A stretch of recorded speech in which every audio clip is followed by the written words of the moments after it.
ইখরিজুনার রাসূলা ওয়া ইয়্যাকুম আন তুমিনু বিল্লাহ, তোমাদের রাসূলদেরকে বের করে দেয়, তোমাদেরকে তোমাদের দেশ থেকে বের করে দেয়। কেন? তোমাদের অপরাধ কি? একটাই অপরাধ, আন তুমিনু বিল্লাহ, তোমরা আল্লাহর উপর ঈমান আনছো। এটা কাফের মুশরিকরা, ইহুদি খ্রিস্টানরা, আর্জেন্টিনা, ব্রাজিল সহ্য করতে পারে না। কথা বলেন ঠিক কিনা? এই যে যুবক সমাজ, আপনারা তো জানেন ফিলিস্তিন গাজায় কি অত্যাচার টানা হয়েছে।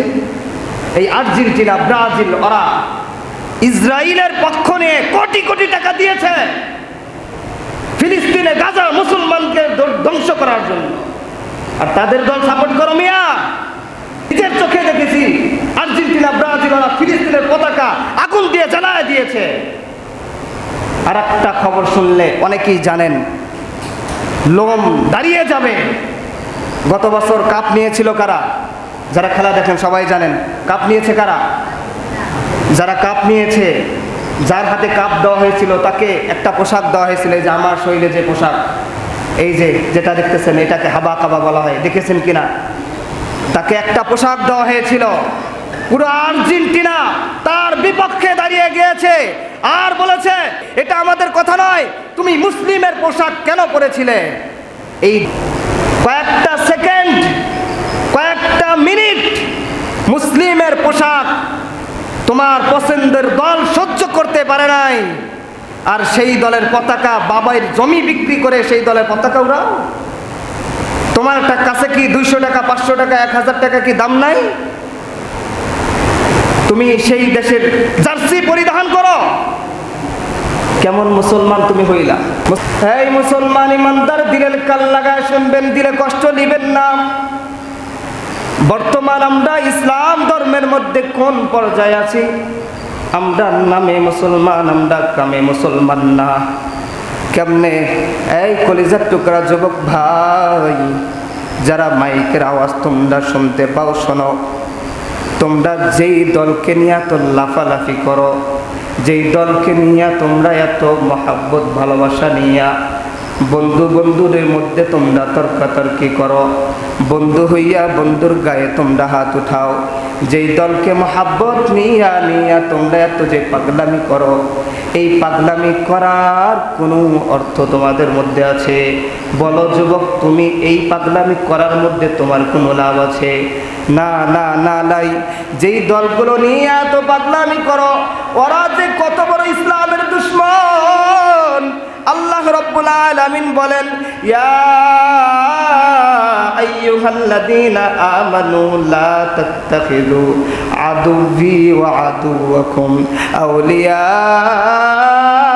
তুলকুনা ইলাইহিম বিল মাওয়াদ্দাহ। এই দুনিয়ার ইমানদারেরা, তোমরা শোনো শোনো, আল্লাহ রাব্বুল আলামিন বড় মায়া নিয়ে আমাদেরকে ডাকে আর বলে, ও ইমানদারেরা তোমরা শোনো, লা তাত্তাখিযু আদুওয়ি ওয়া আদুওয়াকুম আউলিয়া তুলকুনা ইলাইহিম বিল মাওয়াদ্দাহ। আল্লাহ বলেন, ইমানদারেরা তোমরা শোনো, তোমরা ইহুদি এবং খ্রিস্টানদেরকে বন্ধু রূপে তোমরা গ্রহণ করো না। এই ইসলাম দুশমন, ইসলামের দুশমন ইহুদি খ্রিস্টান, ওরা কত ইসলামের দুশমন জানো? আল্লাহ রাব্বুল আলামিন সূরা মুমতাহিনার প্রথম আয়াতের মধ্যেই আল্লাহ তাআলা আমাকে আপনাকে বড় মায়া নিয়ে ডাক দিয়েছেন, ইয়া আইয়ুহাল্লাযীনা আমানু, ও আমার ইমানদার বান্দারা। হযরতে মুফতি শফি রহমাতুল্লাহি আলাইহি বলেন, এই আমানু ডাকটা বড় মালিকের বড় মায়ার ডাক। আমরা আমাদের সন্তানকে মাঝে মধ্যে সন্তানকে ডাক দেয়, আব্বু, ও আমার কলিজার টুকরা সন্তান। সন্তানও বুঝতে পারে আমার বাবা বড় মায়া নিয়ে আমাকে ডাক দিয়েছে, বড় মহাব্বত নিয়ে আমাকে ডাক দিয়েছে। হযরতে মুফতি শফি রাহমাতুল্লাহি আলাইহি আয়াতের ব্যাখ্যায় বলেন, আল্লাহ তাআলা ইমানদারদেরকে মহাব্বত নিয়ে মাঝে মধ্যে ডাক দেয় আর বলে, ইয়া আইয়ুহাল্লাযীনা আমানু, ইয়া আইয়ুহাল্লাযীনা আমানু। এই আমানু ডাকটা বড় মালিকের বড় মায়ার ডাক, বড় মায়া নিয়া ডাক দিয়েছে। কাফেরকে ডাকে নাই, মুশরিককে ডাকে নাই, ইহুদি খ্রিস্টানদেরকে ডাকে নাই। আল্লাহ তাআলা আমাকে আপনাকে ঈমানদারদেরকে ডাক দেয়া বলে, লা তাত্তাখিযু আদুবি ওয়া আদুওয়াকুম, এই আমার শত্রু এবং তোমাদের শত্রুকে আউলিয়া, বন্ধুরূপে তোমরা গ্রহণ করো না। তোমরা আমার শত্রু এবং তোমাদের শত্রু ইহুদি খ্রিস্টানদেরকে তোমরা বন্ধুরূপে গ্রহণ করো না।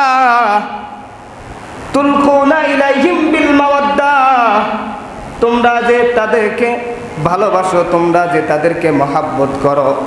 ওয়াকাদ কাফারু বিমা জাআকুম মিনাল হক, এই মুমিন শুনে রাখো, তোমরা কি জানো তোমাদের কাছে যেই বিষয় সত্যরূপে এসেছে, আগমন করেছে, এই বিষয়ে তারা অস্বীকার করে। ওয়াকাদ কাফারু বিমা জাআকুম মিনাল হক, তোমাদের কাছে যে বিষয়টা আসছে এই বিষয় তারা অস্বীকার করে। শুধু অস্বীকার করে না, ইখরিজুনার রাসূল, এই তোমরা ঈমান আনার কারণে তোমাদের রাসূলদেরকে তাদের দেশ থেকে বিতাড়িত করে দেবে। কাফেররা আমার রাসূলকে মক্কা থেকে তাড়িয়ে দিয়েছিল না, মক্কার অত্যাচার সহ্য করতে পারে নাই, তারা আমার রাসূল চলে গিয়েছিল না মদিনায়। সেই দলকে তোমরা মহব্বত করো, সেই দলকে তোমরা সাপোর্ট করো, সেই দলের পতাকা তোমরা বাড়িতে উঠাও, সেই দলের জার্সি পতাকা শরীরের মধ্যে লাগাও। একটু কি চিন্তা করো, ইখরিজুনার রাসূলা ওয়া ইয়াকুম, ইখরিজুনার রাসূলা ওয়া ইয়াকুম আন তুমিনু বিল্লাহ, তোমাদের রাসূলদেরকে বের করে দেয়, তোমাদেরকে তোমাদের দেশ থেকে বের করে দেয়। কেন? তোমাদের অপরাধ কি? একটাই অপরাধ, আন তুমিনু বিল্লাহ, তোমরা আল্লাহর উপর ঈমান আনছো। এটা কাফের মুশরিকরা, ইহুদি খ্রিস্টানরা, আর্জেন্টিনা, ব্রাজিল সহ্য করতে পারে না। কথা বলেন ঠিক কিনা? এই যে যুবক সমাজ, আপনারা তো জানেন ফিলিস্তিন, গাজায় কি অত্যাচার টানা হয়েছে। এই আর্জেন্টিনা, ব্রাজিল ওরা ইসরায়েলের পক্ষ নিয়ে কোটি কোটি টাকা দিয়েছে ফিলিস্তিনে গাজার মুসলমানকে ধ্বংস করার জন্য। আর তাদের দল সাপোর্ট করো মিয়া। নিজের চোখে দেখেছি আর্জেন্টিনা, ব্রাজিল ওরা ফিলিস্তিনের পতাকা আগুন দিয়ে জ্বালায় দিয়েছে। আর একটা খবর শুনলে অনেকেই জানেন, লোম দাঁড়িয়ে যাবে। গত বছর কাপ নিয়েছিল কারা? যারা খেলা দেখেন সবাই জানেন কাপ নিয়েছে কারা? যারা কাপ নিয়েছে, যার হাতে কাপ দেওয়া হয়েছিল তাকে একটা পোশাক দেওয়া হয়েছিল, এই যে আমার শরীরে যে পোশাক, এই যে যেটা দেখতেছেন এটাকে হাবা কাবা বলা হয়, দেখেছেন কিনা? তাকে একটা পোশাক দেওয়া হয়েছিল। পুরো আর্জেন্টিনা তার বিপক্ষে দাঁড়িয়ে গিয়েছে আর বলেছে, এই মেসি তুমি ভালো খেলো, এটা আমার দুঃখ নয়, এটা আমাদের কথা নয়, তুমি মুসলিমের পোশাক কেন পরেছিলে? এই কয়েকটা সেকেন্ড, কয়েকটা মিনিট মুসলিমের পোশাক তোমার পছন্দের দল সহ্য করতে পারে নাই, আর সেই দলের পতাকা, বাবার জমি বিক্রি করে সেই দলের পতাকা উড়াও। তোমার কাছে কি 200 টাকা, 500 টাকা, 1000 টাকা কি দাম নাই? তুমি সেই দেশের জার্সি পরিধান করো। কেমন মুসলমান তুমি হইলা? মুসলমান ইমানদার। এই জন্যই আমি আপনাদেরকে বলতে চাই, ইহুদি খ্রিস্টানরা আমাদের কত বড় দুশমন। কয়েকটা সেকেন্ড আমাদের মুসলিমের পোশাক সহ্য করতে পারে না, আর সেই দেশের পোশাক নিয়ে আমরা এত পাগলামি করি, সেই দেশটাকে নিয়ে আমরা এত পাগলামি করি। আল্লাহ রাসূল সাল্লাল্লাহু আলাইহি ওয়াসাল্লাম বলেছেন, আল মারউ মা'a মান আহাব্বা, কাল কিয়ামতের ময়দানে দুনিয়ার মধ্যে মানুষ যার সাথে মহব্বত করবে, কাল কিয়ামতের ময়দানে ওই মানুষগুলো তার সাথে হাসরের ময়দানে উঠে যাবে। এই মুসলমান যুবক ভাই, তোমাদের কাছে প্রশ্ন, বলো তুমি রাত 2টা 3টার সময় উঠে খেলা দেখতে পারো। আমি তোমাদের মসজিদের ইমাম হইয়া দীর্ঘ 1.5 মাস হয়ে গেল, কিন্তু যুবক তোমাদের তো একদিনও মসজিদে ফজরের সময় পাইলাম না। উঠে উঠে আপনারা খেলা দেখতে পারেন। এই যুবক, তুমি তো মুসলিম, তুমি না নিজের মুসলিম দাবি করো? খেলার জন্য ঠিকই উঠে খেলা দেখতে পারো। আর মসজিদে এসে নামাজ পড়তে পারো না। আহা, দেখেন আমরা কোন পর্যায়ে চলে গেছি, আমাদের ঈমান কোথায় চলে গেছে। কাল কিয়ামতের ময়দানে আল্লাহ যদি ডাক দেয় বলে, এই আমার বান্দা, দুনিয়ার জমিনে তুমি কোনোদিন মসজিদের মুয়াজ্জিন as-সালাতু খায়রুম মিনান নাওম বলেছে, কোনদিন তো তুমি মসজিদ আসলা না। আর বিশ্বকাপ শুরু হওয়ার সময় তুমি সারা রাত তো ঘুমাইলা না, রাত জেগে জেগে তুমি খেলা দেখো। তুমি তো আমার মহাব্বত তোমার মধ্যে, আমার মহাব্বত তোমার ছিল না, তোমার মধ্যে আমার ভালোবাসা ছিল না। তুমি আর্জেন্টিনা ব্রাজিলকে সাপোর্ট করেছিলে, তাদের মহাব্বত তুমি নিয়েছিলে। আজকে তাদেরকে মহাব্বত করার কারণে আমি তোমাকে রিজিক দিয়েছিলাম, তোমাকে দুনিয়ার মধ্যে শাস্তি দেই নাই, তোমাকে আমি না খেয়ে রাখি নাই, কারণ আমি মালিক তোমাকে অনেক ভালোবাসি, আমি মালিক অনেক ভালোবাসি, দুনিয়ার জমিনে শাস্তি দেই নাই। এই বান্দা, আজকে হাসরের ময়দানে, কাল কিয়ামতের ময়দানে আমাকে আপনাকে আল্লাহ তাআলা বলবে, তুমি তো আর্জেন্টিনা ব্রাজিলের খেলা রাত জেগে জেগে দেখেছো, ফজর নামাজ পড়ো নাই, যাও যাও যাও। কাফের মুশরিক ইহুদি খ্রিস্টান আর্জেন্টিনা ব্রাজিল ওরা তো জাহান্নামে চলে যাবে। আল্লাহ যদি আমাকে দাঁড় করায় দেয় আর বলে, বান্দা যা, এই যুবক যা, তুই রাত জেগে জেগে আর্জেন্টিনা ব্রাজিল খেলা দেখেছো, তুমি নামাজ পড়ো নাই, যাও যাও, আজকে তাদের সাথে তুমিও জাহান্নামে চলে যাও। বলো কি জবাব দিবা? কোন জবাব আছে? এই খেলা নিয়ে, এই আন্তর্জাতিক বিশ্বকাপ, এই খেলা নিয়ে সারা বিশ্বে কত কোটি কোটি টাকা নষ্ট হবে, আল্লাহু আলাম, আল্লাহই ভালো জানে। বলেন এই খেলার মধ্যে জুয়া আছে কিনা নাই? সবাই বলেন, কথা বলেন না কেন মিয়া? জুয়া আছে কিনা বলেন? সারা বিশ্বের কোটি কোটি টাকা জুয়া খেলবে। জুয়া খেলা হালাল না হারাম? জোরে বলেন, হালাল না হারাম? যেই 3 দেশে খেলা হবে, ওই 3 দেশের আশেপাশে যতগুলো হোটেল আছে, সকল হোটেলের মধ্যে দেহ বিক্রি হবে, সকল হোটেলের মধ্যে মদ বিক্রি হবে কোটি কোটি টাকার। আর সেই খেলা আমি তুমি দেখি, এই খেলা পেয়ে আমরা আনন্দিত হয়ে গেছি। দলিল নিয়ে নেন, যদি বিশ্বাস না হয় নামাজের পরে আমার রুমে যাবেন, আবু দাউদ শরীফের 4345 নম্বর হাদিস। সময় নাই, সময় শেষ হয়ে গেছে, হাদিস ইবারতের বলার সময় নেই। আল্লাহ রাসূল বলেছেন, যখন পৃথিবীতে কোনো স্থানে গুনাহের কাজ সংগঠিত হয়, আর ওই জায়গার আশেপাশে যারা আছে, ওই জায়গার মুসলিমরা যদি এই কাজটাকে ঘৃণা করে, অপছন্দ করে, তাহলে তারা ওই দেশে নাই। সুবহানাল্লাহ বলে। মনে হবে কি তারা ওই দেশে নাই, তাদের গুনাহ হবে না? ওই দেশে আছে কিন্তু ওই কাজটাকে কি করে? ঘৃণা করে। কিন্তু ওদের কি হবে না?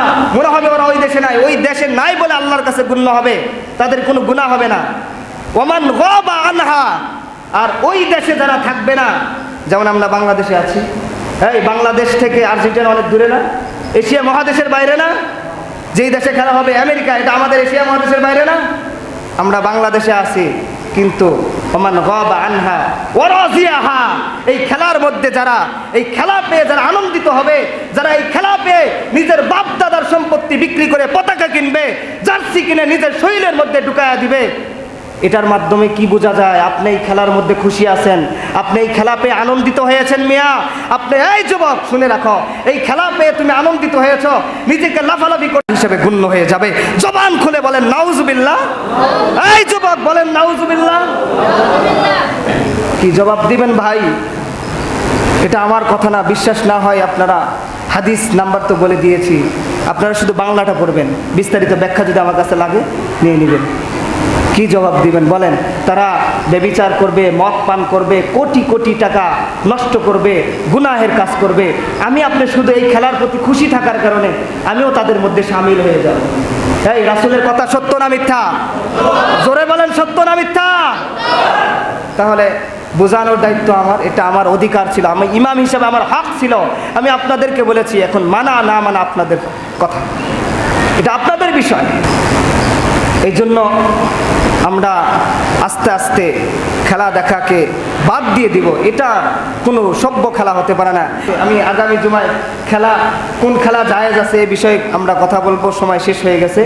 এই জন্য আমরা এই খেলা ধরনের আমরা আস্তে আস্তে যুব সমাজকে যেন আমরা ফিরে আনতে পারি, আমাদের প্রজন্মকে যদি আমরা সতর্ক করে এই খেলাকে ঘৃণা করতে পারি, আমাদের ভবিষ্যতের প্রজন্ম যারা আসবে ওরা এই দেশের নামগুলোও জানবে না। কথা বলেন ঠিক কিনা? এই জন্য আল্লাহ রাব্বুল আলামিন আমাদেরকে যেন এই অসভ্য খেলা, গুনাহের খেলার থেকে আমাদের যুব সমাজকে যেন আল্লাহ তাআলা হেফাজত করেন। সকলে বলেন আমিন। সম্মানিত মুসল্লিন কেরাম, আপনারা কি যুবক ভাই যারা আছেন কষ্ট পেয়েছেন? কে কে কষ্ট পাইছেন হাত উঠান। কে কষ্ট পাইছেন? আমি কিন্তু সহিহ কোরআন হাদিস থেকে বলেছি, ইহুদিকে বন্ধু হিসেবে গ্রহণ করা যাবে না, এবং তাদেরকে যদি আমরা বন্ধু হিসেবে গ্রহণ করি তাহলে আমরা তাদের শামিল হয়ে যাব, তাদের মধ্যে অন্তর্ভুক্ত হয়ে যাব। এই জন্য আল্লাহ রাব্বুল আলামিন যুবক ভাইদেরকে যেন আস্তে আস্তে এই খেলার থেকে যেন বেঁচে থাকতে পারে সেই তৌফিক দান করেন। সকলে বলেন আমিন। আরো